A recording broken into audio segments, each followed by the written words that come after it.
こんにちは、ちびまるです。今日は私が依頼を受けてから納品までのメイキングをお見せします。では早速始めていきましょう。今回は北海道のドーナツ屋さん、スイーツでこイルム様からのご依頼です。まず最初に、キャラクターのラフ画を描きます。キャラクターを固定するために、正面を向いたキャラクターを描きます。私はデッサンが苦手なので、クリックスタジオの 3D デッサン人形を使ってデッサンします。キャラクターのイメージは、キャラクターイメージ、癒し、優しい雰囲気、特徴、泣きぼくろ、髪型、ミディアムショート、髪の色、黒、服装、白衣、その他、ドーナツが入っていると嬉しいです。とのこと。いただいたイメージを元にラフを描いていきます。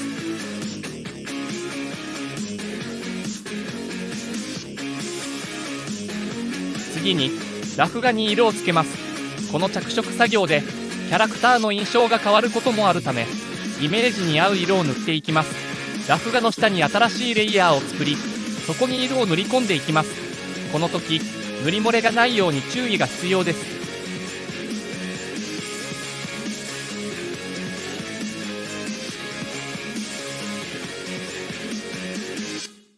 完成しました。1回目の提出です。ご確認いただいた結果、ほぼこれで OK。少しだけ目元をキリッとしてほしいとのことです。目元をキリッとさせるために眉毛を吊り上げます。あとはどのくらいキリッとさせるか、徐々に目を吊り上げてキリッと感を出してキリッと具合を選んでいただきます。目はキャラクターの表情を表す上で非常に重要な要素です。目の大きさ、形状、位置、眉毛の形などが表情に大きく影響します。例えば大きな目は子供っぽく愛らしい表情を表現することができます。さらに目の色もキャラクターの個性を表現する上で重要です。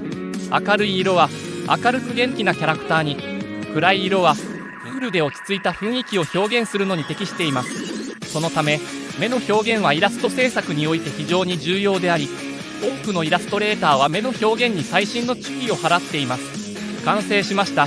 2回目の提出です。3番目のラフがイメージにかなり近いとご回答をいただきました。このキャラクターでポーズを決めていきます。ポーズ決めももちろん 3D デッサン人形を使います。なんという便利機能。これだけでクリックスタジオを使う価値ありますね。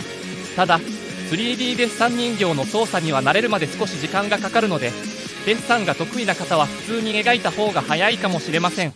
ポーズはキャラクターの性格や表情、動きなどを表現する上で非常に重要な要素です。ポーズによってキャラクターのイメージが大きく変わります。今回は3つのポーズを提案します。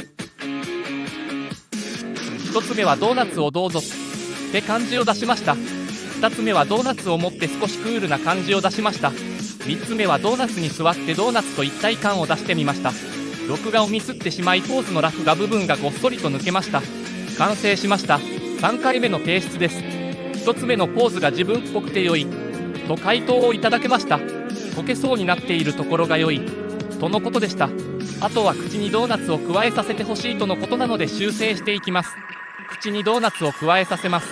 溶けそうになっているところが良かったので、いくつか提案ように微調整、少し驚いたような表情のものを追加、さらに前のめりになっている感じの体勢も追加、それぞれのパターンで4つ修正版を作成。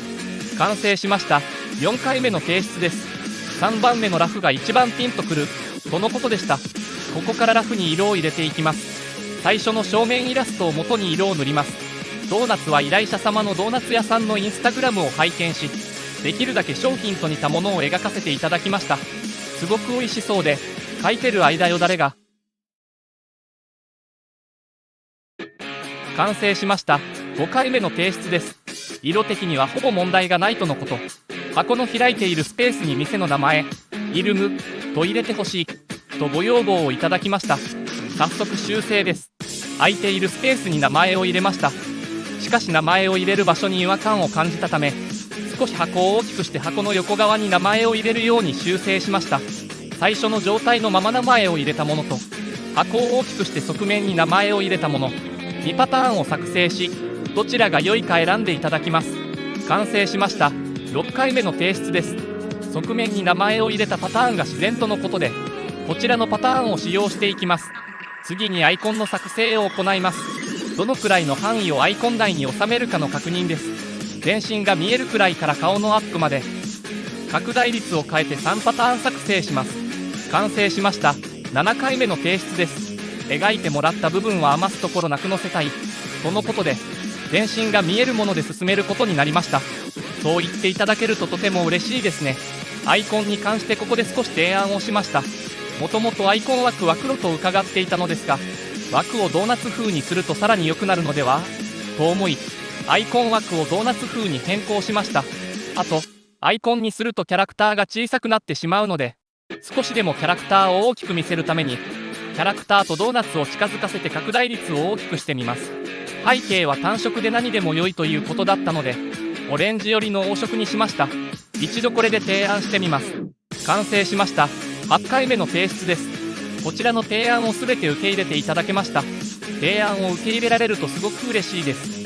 次はおまけの被り物の確認です。イラストをご依頼いただいた方に1つプレゼントしてます。今回は虎の被り物です。被り物に合わせてアイコンのサイズを変える必要があります。その確認もしていただきます。完成しました。9回目の提出です。これで大丈夫とのことです。しかし今回は背景に違和感がある気がしました。被り物と背景の色が被っている。そこで背景のカラーの提案をしました。結果的に被り物の背景は青色となりました。これにてラフでの確認は終了です。ここから清書に入っていきます。ラフ画を元に清書していきます。清書はラフよりも時間がかかります。特に私の場合はレイヤーをかなり細かく分けて描くので、チビキャラでもレイヤーが100以上になります。細かく分ける理由としては、修正や変更を効率的に行うためです。それぞれのパーツを独立して調整ができるので、後から修正が出たり、細かい部分の微調整が可能です。他にも表現の幅が広がります。レイヤーの重ね合わせで色や質感などの様々な表現が可能です。しかしデメリットもあります。レイヤーが多いとレイヤーの管理が大変です。レイヤーが多ければ多いほど、フォルダ階層が深ければ深いほど、目的のレイヤーを探すのが大変になります。自分なりのルールに基づいてフォルダ分けやレイヤー名を工夫すると良いでしょう。私の場合はどんなに不格好だったとしてもレイヤーの名前を分かりやすいものにしています。それでも見失うことは多々ありますが、そのため作業スピードは下がってしまいます。頻繁にレイヤーを変更する必要があるので、レイヤーが少ない方がスピードは速くなります。どちらが良い悪いということはありません。イラストレーターさんの性格で分かれると思います。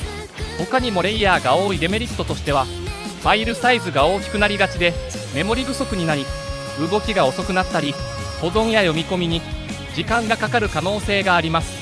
幸い私のマシンスペックで100や200のレイヤーで重くなったりはしないのですが、ロースペック PC の場合は注意が必要です。清書が完成すると最終確認です。完成しました。10回目の提出です。清書後も修正可能とお伝えしておりましたが、十分なクオリティとおっしゃっていただき、最終確認 OK をいただきました。これで依頼を受けてから納品まで完了しました。最後までご覧いただきありがとうございました。これからイラストやアイコン作成をしたいと思っている方に少しでも役に立てれば幸いです。それではありがとうございました。